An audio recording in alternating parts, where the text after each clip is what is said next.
Anak-anakku, kalian adalah harapan masa depan. Di kerajaan Hastinapura yang megah, lahirlah 5 anak istimewa yang kelak dikenal sebagai Pandawa. Mereka adalah Yudhistira, Bima, Arjuna, Nakula, dan Sadewa. Meskipun berasal dari keluarga kerajaan, masa kecil mereka tidak selalu dipenuhi kebahagiaan. Sejak kecil, mereka harus menghadapi berbagai cobaan, iri hati, dan ancaman yang datang dari keluarga mereka sendiri. Setelah wafatnya Raja Pandu, kelima putranya diasuh oleh Dewi Kunti dan Dewi Madrim yang dikenang dengan penuh kasih. Dewi Kunti berjuang membesarkan anak-anaknya dengan kesabaran dan kebijaksanaan. Ia selalu mengajarkan bahwa kekuatan sejati bukanlah berasal dari senjata, melainkan dari hati yang jujur dan keberanian untuk menegakkan kebenaran. Yudhistira, anak tertua, tumbuh menjadi anak yang tenang dan bijaksana. Ia selalu memikirkan keselamatan saudara-saudaranya sebelum dirinya sendiri. Sejak kecil, Yudhistira dikenal tidak pernah berbohong. Semua orang di istana menghormatinya karena kejujurannya. Bima berbeda dengan kakaknya. Tubuhnya besar dan kuat, bahkan sejak usia belia. Ia memiliki tenaga yang luar biasa. Namun, di balik kekuatannya, Bima memiliki hati yang lembut dan sangat menyayangi keluarganya. Ia selalu menjadi pelindung bagi saudara-saudaranya. Arjuna tumbuh menjadi anak yang cerdas dan penuh rasa ingin tahu. Ia senang mempelajari berbagai ilmu, terutama ilmu memanah. Setiap kali melihat busur dan anak panah, matanya berbinar penuh semangat. Nakula dan Sadewa adalah saudara kembar yang tampan dan sopan. Nakula menyukai kuda dan mampu memahami hewan dengan baik. Sedangkan Sadewa dikenal bijaksana dan memiliki pemikiran yang jauh melampaui usianya.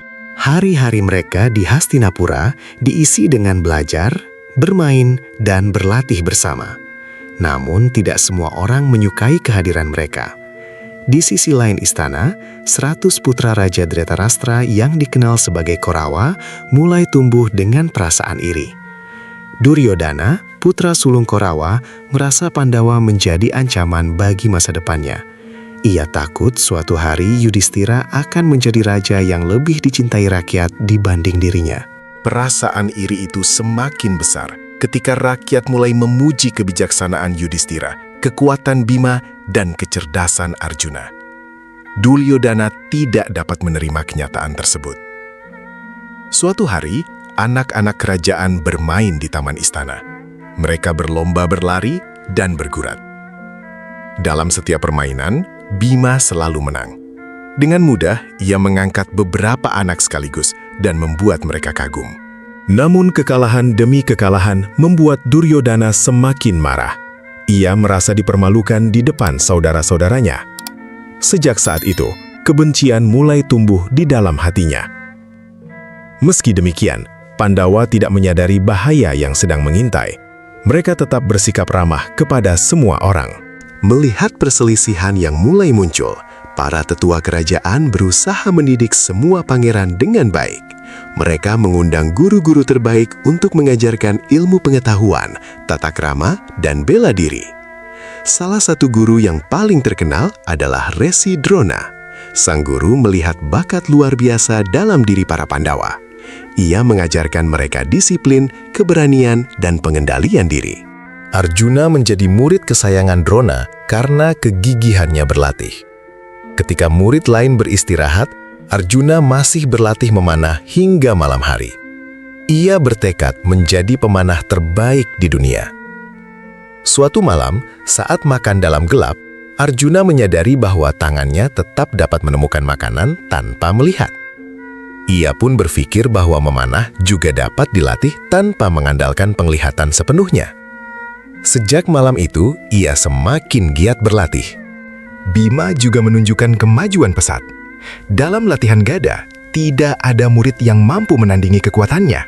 Namun, Drona terus mengingatkan agar Bima tidak menggunakan kekuatannya untuk menyakiti orang lain. Sementara itu, Nakula dan Sadewa mempelajari ilmu pengobatan, perawatan kuda, dan strategi perang. Mereka tumbuh menjadi pangeran yang cerdas dan rendah hati.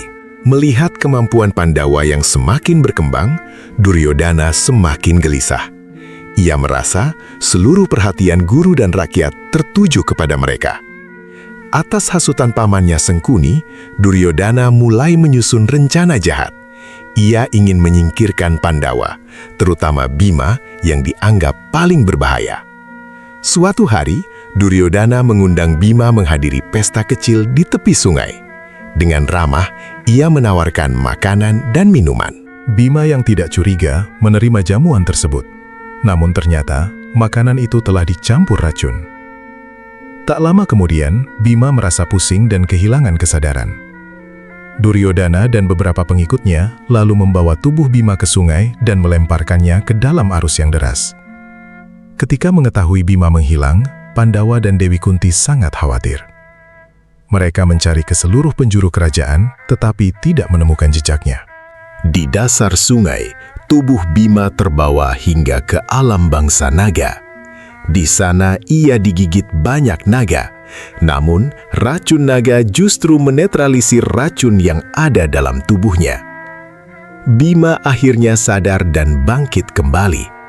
Raja Naga melihat keberanian serta kekuatan Bima. Sebagai hadiah, ia memberikan minuman sakti yang membuat tenaga Bima semakin luar biasa. Beberapa hari kemudian, Bima kembali ke Hastinapura dalam keadaan sehat. Semua orang terkejut melihatnya masih hidup. Pandawa bersyukur dapat berkumpul kembali. Namun, mereka mulai memahami bahwa ada orang yang ingin mencelakai mereka. Meskipun demikian, Dewi Kunti mengajarkan agar mereka tidak membalas kebencian dengan kebencian. Tetaplah berjalan di jalan kebenaran, pesan Dewi Kunti. Tahun demi tahun berlalu, kelima Pandawa tumbuh menjadi pemuda yang semakin disegani. Mereka menguasai berbagai ilmu dan senjata. Suatu hari, Drona mengadakan ujian besar untuk seluruh muridnya. Para pangeran diminta menunjukkan kemampuan terbaik mereka. Arjuna tampil luar biasa. Dengan satu anak panah, ia mampu mengenai sasaran yang sangat kecil dari jarak jauh. Seluruh hadirin bertepuk tangan. Bahkan para tetua kerajaan memuji keahliannya. Keberhasilan itu membuat nama Arjuna semakin terkenal. Namun bagi Duryodana, pujian tersebut terasa seperti penghinaan. Meski menghadapi banyak tantangan, Pandawa tetap menjaga persaudaraan mereka. Mereka saling membantu dan melindungi satu sama lain. Yudhistira memimpin dengan kebijaksanaan, Bima menjaga dengan kekuatan, Arjuna berjuang dengan kecerdasan, Nakula dan Sadewa melengkapi dengan kesetiaan dan kebijaksanaan. Kelak, dunia akan mengenal mereka sebagai pahlawan yang memperjuangkan kebenaran. Namun, semua itu bermula dari masa kecil yang penuh perjuangan di Istana Hastinapura. Dan dari sanalah legenda Pandawa dimulai.